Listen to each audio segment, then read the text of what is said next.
Student sleuths in a Michigan State University classroom say they discovered their professor's checkered past. The university says nothing of the sort, though, showed up on a background check. Julie Dunmeyer joins us live in the studio after speaking to one of Brendan Doyle's former students about this discovery. Julie? Yeah, she was shocked, Josh. And this is Brendan Doyle. The same man was charged back in 2020 for allegedly being part of running a meth lab. The arrest happened in Louisiana this fall. Doyle ended up somehow teaching at Michigan State. This man, Brendan Doyle, appearing in a press release from a Louisiana sheriff's office in spring of 2020, charged with creation or operation of a clandestine laboratory for the unlawful manufacture of a controlled dangerous substance. It's the same man that was teaching Mackenzie Alby's class at Michigan State in the fall of 2023. When I joined the GroupMe for homework help, I saw that there was an article about him and it had the picture of my professor. This picture, a mugshot of Doyle from when he was allegedly caught up in a meth manufacturing scheme over 1,000 miles away. Doyle taught kinesiology, more specifically, an anatomy and physiology class. He just seemed like impatient. Doyle also had choice words for students, according to Albee. Well, when he yelled at us as if we were a high school class for talking, I just thought it was kind of unnecessary. Like, when that happens in other classes at MSU, the professors don't really make a big deal out of it. They just keep teaching their lecture. But it was more distracting when he yelled at us than the actual talking. Students say it was them who discovered Doyle's past. The university communications person telling Fox 17 that nothing came up on a routine background search when he was hired. Yeah, it was just mainly shock and confusion as to how he even was hired by the university. Doyle is no longer teaching Alby's class. In an email obtained by Fox 17, the head of kinesiology department apologized to students, saying they were made aware of Doyle's past in August before school started. Even if his involvement was minimal, I'm just kind of, I don't know, like, how did this happen? Like, how did they just kind of look past that? Now, Fox 17 was able to confirm that Doyle pleaded guilty to the sole count in January of 2021. He was sentenced to 180 days, but only served 90. The class Doyle used to teach now has a temporary professor. Albee says she's not sure when they'll get a permanent replacement. Max, Josh. After listening to this audio, this news clip, you have to ask yourself a question. How credible do you think Michigan State University is when they claim that they didn't see or peep that this dude was running a whole meth lab in his background check? Like, how did you not figure that out, or how did you not know? It's very odd that it would have been hard for him to kind of hide that unless he was very, very, very, very good at it. I was actually reading some comments where people said this school hired Walter White. Now, if you don't know who Walter White is, that's the main character from the show Breaking Bad. Now, I never watched Breaking Bad, but I am familiar with that character because I've always heard other people who watch the show talk about Walter White. And Breaking Bad is basically about meth labs and running, drug compounds and whatnot. But y'all just heard that audio right there. And it's crazy that the students had to do the digging, the investigative work that apparently the school didn't know how to do, allegedly, to find out that their professor was running a whole meth lab before he got hired by this school. That is insane. But I'm gonna go ahead now and give some more added context behind it and read from this article that'll give even more details to what you just heard. A Michigan State University kinesiology professor has been suspended after students found his past conviction for running a meth lab.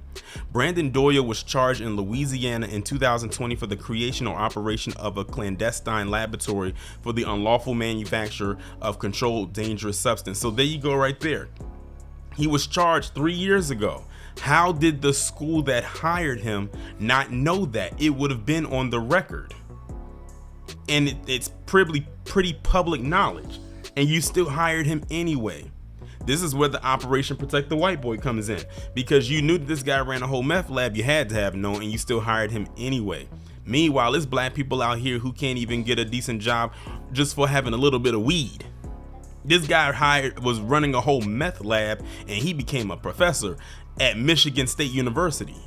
not some community college, not at a high school, an elementary school or a middle school, but a whole college professor.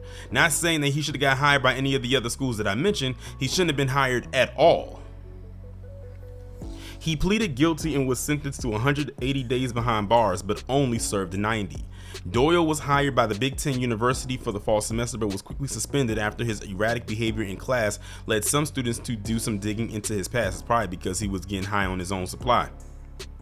MSU officials claimed the professor passed the background check before he was hired, and his arrest was uncovered.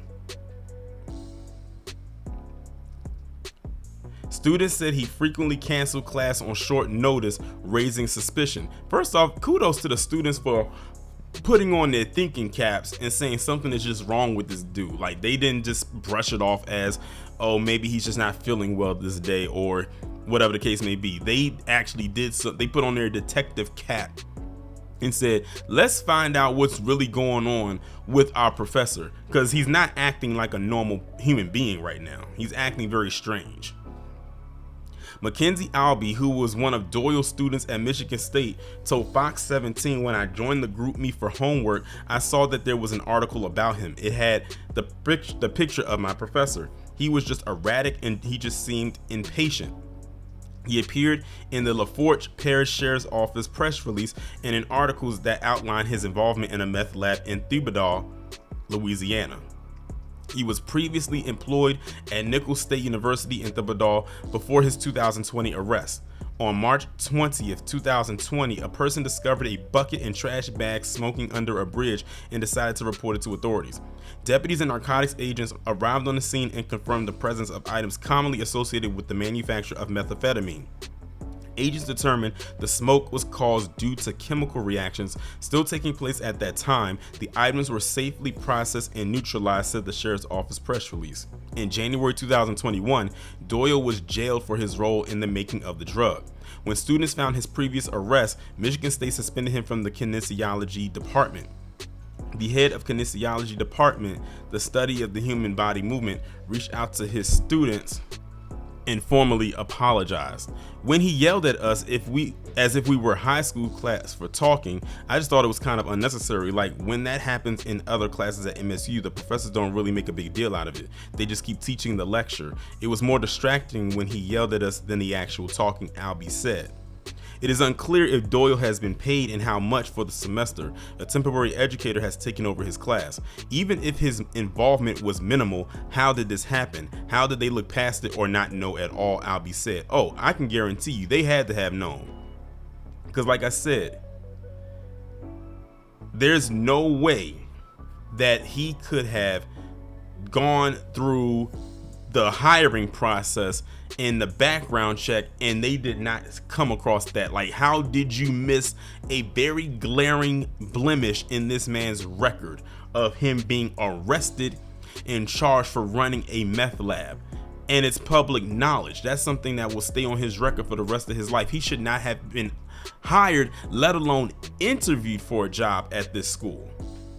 Yet they hired him anyway. Did they think that no one was going to find out? I guess they thought the kids were going to be too dumb to not figure it out. But I'm glad they did. And for good reason, because you hired a person who has a whole criminal record with what he's doing.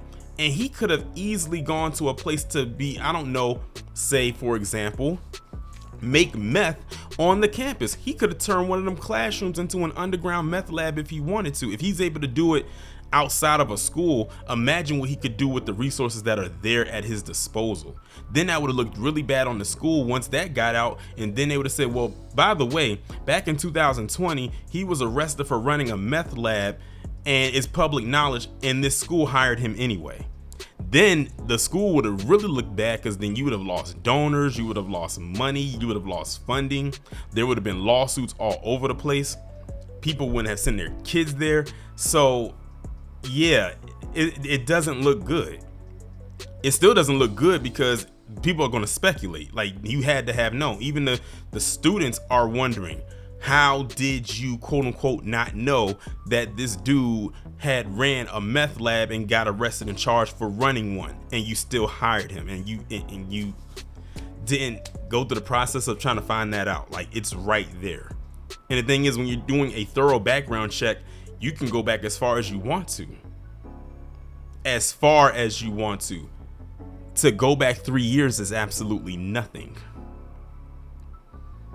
So I'm looking at Michigan State with the side eye on this one, but definitely shout out to the students that saw their suspicions be raised from this and decided to act on it. But now they need to put the hammer down on Michigan State University and really get to the root of this problem. Because one day you're hiring a person who ran a meth lab, the next thing you know, you might hire somebody who got bodies in the basement. You never know. And one added layer of protection that he has, and I don't know how I missed this, is that he was merely suspended from this position. Mind you, he has not been fired, only suspended. Like in the article, they mentioned about how his pay is going to be affected and whatnot, or if he's still getting paid, which means he's possibly still on the payroll pending a quote unquote investigation. What is there to investigate? Just straight up fire this guy. Make sure he cannot get hired. In my opinion, he would not get hired anywhere ever again, but that's just me. But I'm not running the show. But that's another layer of protection that this man is receiving, because he has not been removed or terminated from this position. He's only been suspended.